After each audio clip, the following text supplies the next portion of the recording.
ओम नमः शिवाय।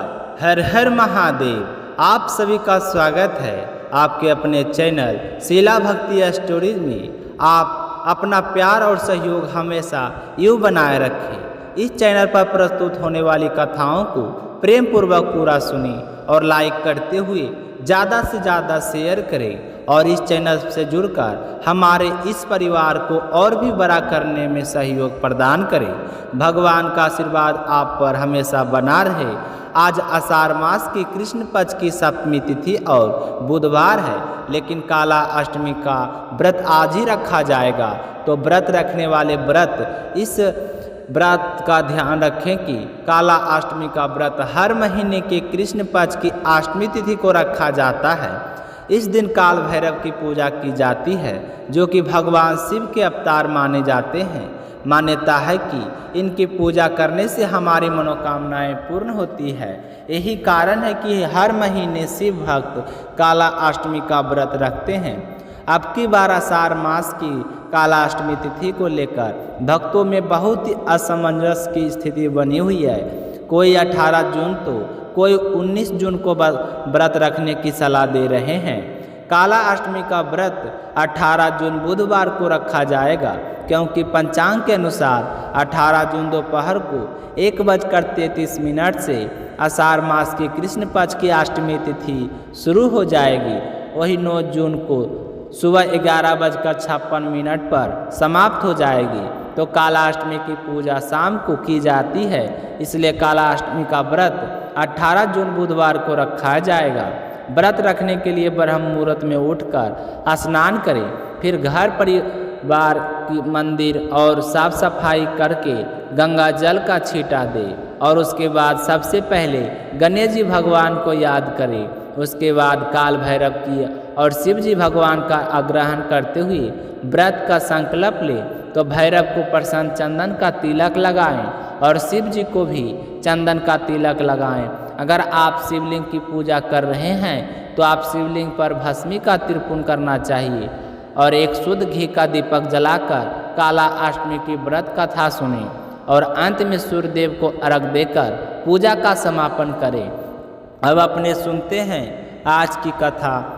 आप सभी की मंगल जीवन की कामना करते हुए विघ्न विनाशक गणेश जी महाराज की जय। एक समय की बात है कि भगवान श्री हरि विष्णु का विवाह लक्ष्मी जी के साथ तय हो गया। विवाह की सारी तैयारियां जोरों शोरों से होने लगी। सभी देवी देवताओं को निमंत्रण पत्र भेजे गए, परंतु गणेश जी को निमंत्रण नहीं दिया गया।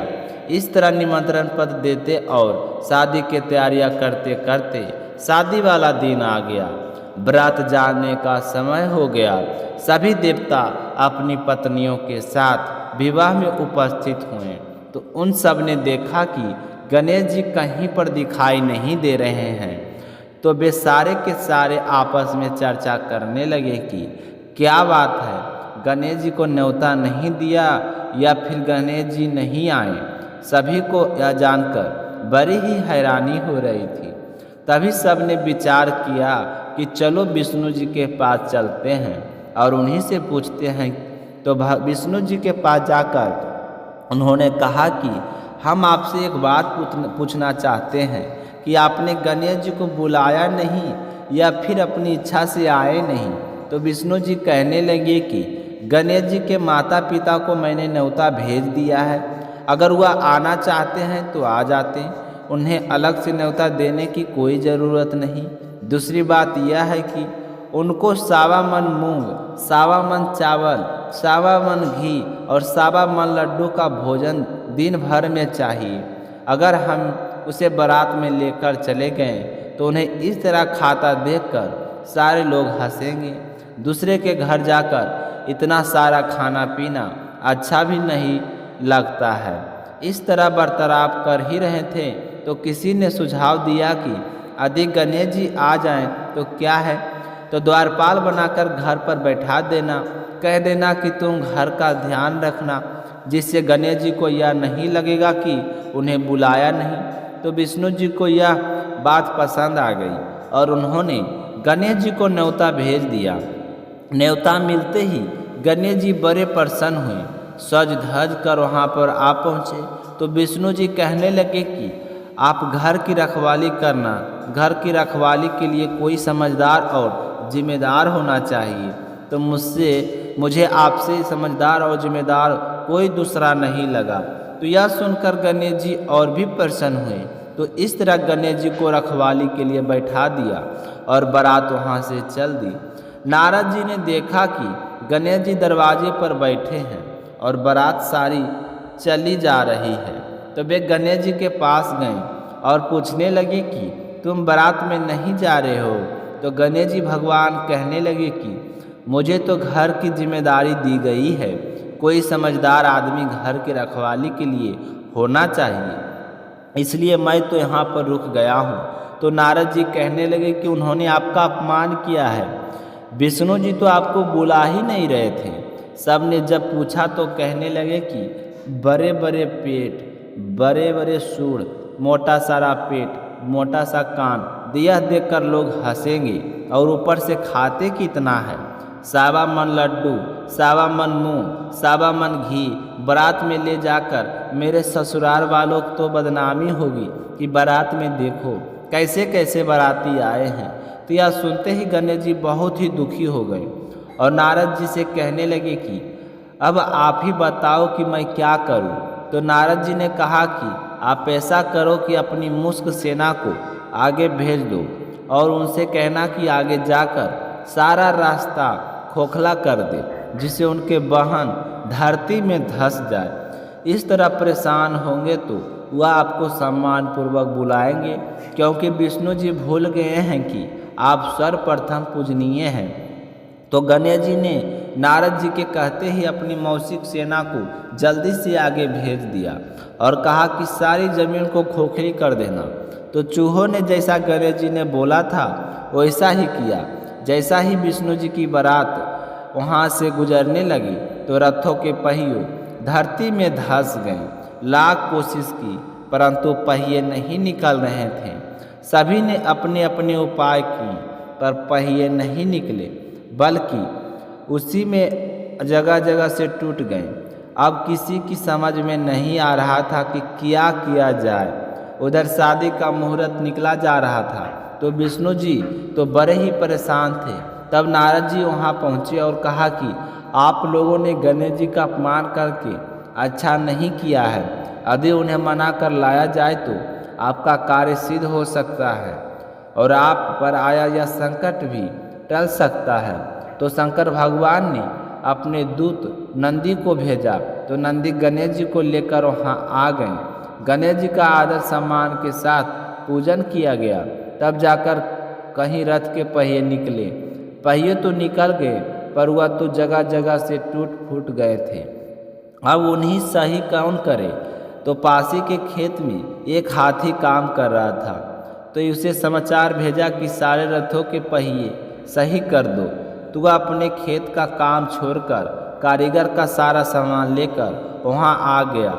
जैसे ही वह रथ के पास बैठा तो कहने लगा कि श्री गणेशाय नमः। ऐसा कहकर गणेश जी मन ही मन वंदना करने लगा और देखते ही देखते गणेश जी ने सभी पहियों को थोड़ी ही देर में ठीक कर दिया।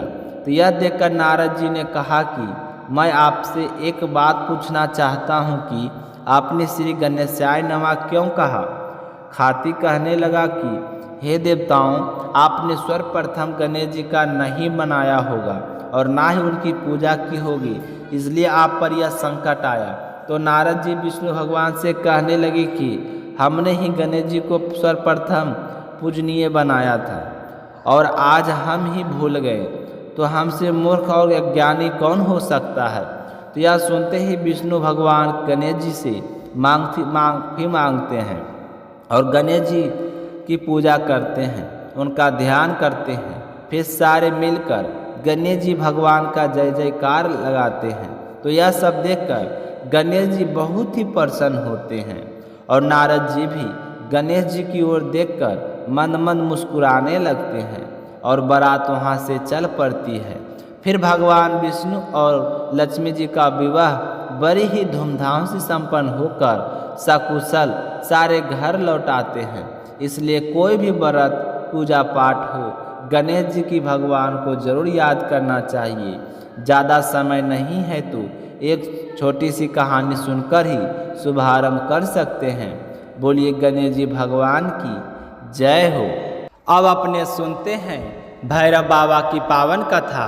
बोलिए भैरव बाबा की जय हो। बोलिए भोले शंकर की जय हो।